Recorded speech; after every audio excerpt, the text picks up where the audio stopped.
महर्षि दयानंद सरस्वती जी ने सत्यार्थ प्रकाश की रचना की है और इस सत्यार्थ प्रकाश के चौथे समुल्लास का अभी हम सभी स्वाध्याय कर रहे हैं।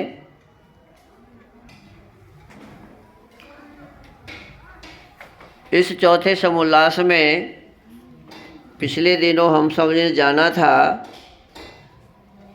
कि हमें अपने पूर्वजों के अनुसार काम करना चाहिए। लेकिन किस पूर्वजों के अनुसार? तो इसमें कहा गया कि जो पूर्वज श्रेष्ठ थे, जो पूर्वज, ऐसा न हो कि यदि हमारे पूर्वज चोर थे तो हम भी चोर बन जाएं। ऐसा नहीं करना चाहिए। हमारे जो पूर्वज दारू पीते थे, बाप दारू पीता था तो बाप के अनुसार चलना चाहिए, माने बेटों को भी दारू पीना चाहिए? नहीं। इसका ये मतलब हुआ क्या? नहीं। जो पूर्वज अच्छा काम किए थे उनके अनुसार चलना चाहिए। जैसे मान लो किसी के बाबा बहुत दान करते थे तो पोता को भी क्या करना चाहिए जी? दान करना चाहिए। ये हुआ पूर्वज के अनुसार चलना, है ना। किसी के पिताजी गरीब, अनाथ, दुखिया ऐसे परिवार के बच्चों को पढ़ाते थे तो हमको भी क्या करना चाहिए जी? पिताजी के अनुसार हमें भी गरीब, अनाथ, दुखिया के बच्चों को पढ़ाने का काम करना चाहिए। ये हुआ पूर्वजों के अनुसार चलना, है ना। अभी वर्तमान में क्या हो गया है? तो हमारे पूर्वज गलत काम करते थे तो हम भी करेंगे गलत काम। ये है जी नीर, हैं? दूसरी बात इसमें बताया कि परंपरा का ये मतलब नहीं है कि 2, 4, 5, 10 हमारे से पहले जो हमारे पूर्वज थे और वो जो करते थे वो हमारी परंपरा हुई। परंपरा कब से शुरू हुई थी? मनुष्य की परंपरा जब परमात्मा ने सबसे पहले सृष्टि को बनाया और सृष्टि को बना करके मनुष्य को बनाया, तो मनुष्य को बनाने के साथ मनुष्य को कैसे रहना चाहिए इसके लिए उन्होंने वेद का ज्ञान दिया। किसका ज्ञान दिया? वेद का। 4 ऋषियों को, अग्नि ऋषि को ऋग्वेद, वायु ऋषि को यजुर्वेद, आदित्य ऋषि को सामवेद और अंगिरा ऋषि को अथर्ववेद का ज्ञान दिया। और तब से लगातार हम लोग वेद से ज्ञान प्राप्त करते आ रहे हैं। तो परंपरा क्या हुआ जी? वेद में जो लिखा है वही परंपरा हुआ, है ना। जो वेद में लिखा है वही परंपरा है और वेद के अनुसार हमें चलना चाहिए। यदि हम चलते हैं तो यही हमारा सनातन धर्म है। वेद में जैसा लिखा है उसी प्रकार का काम जब हम करते हैं तो हम सनातन धर्मी हैं। और वेद में जिस बात को नहीं लिखा है वह यदि हम करते हैं तो इसका नाम सनातन धर्म नहीं है, क्योंकि ये बीच में किसी ने शुरू कर दिया है।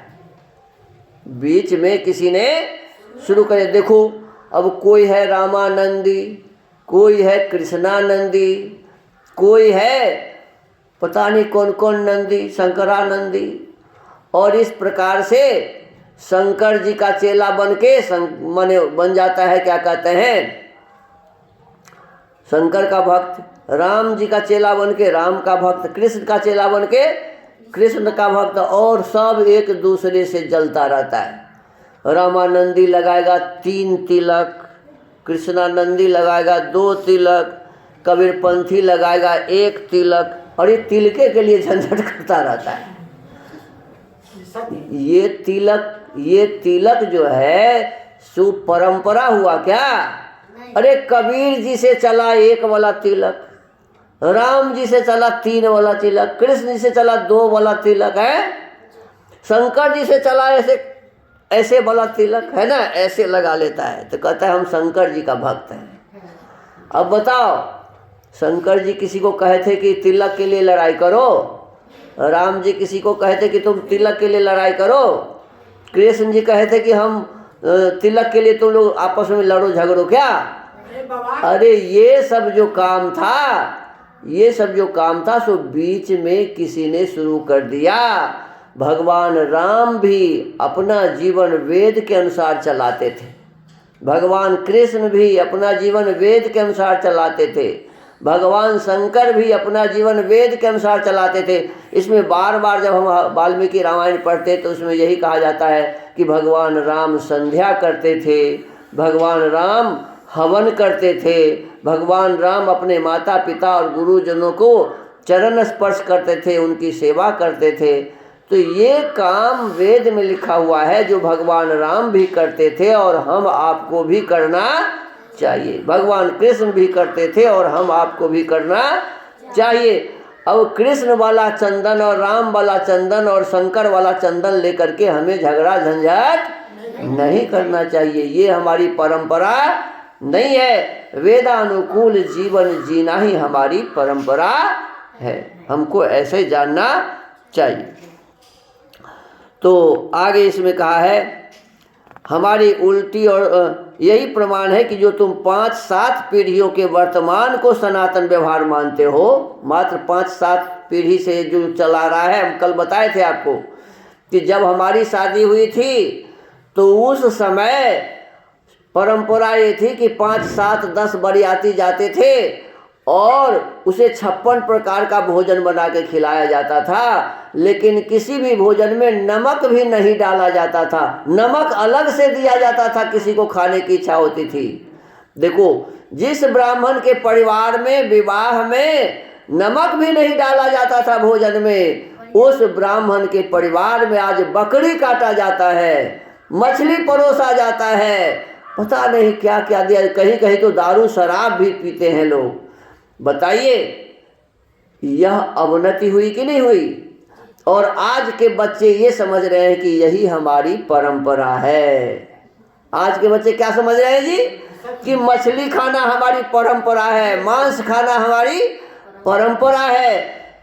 इसको परंपरा नहीं कहते, कहते हैं कि 5-7 पीढ़ियों के वर्तमान को सनातन व्यवहार मानते हो और हम वेद तथा सृष्टि के आरंभ से आज पर्यंत की परंपरा मानते हैं। स्वामी दयानंद जी कहते हैं कि वेद से जो परंपरा चली हम उस परंपरा को मानते हैं और तुम्हें भी इसी को मानना चाहिए।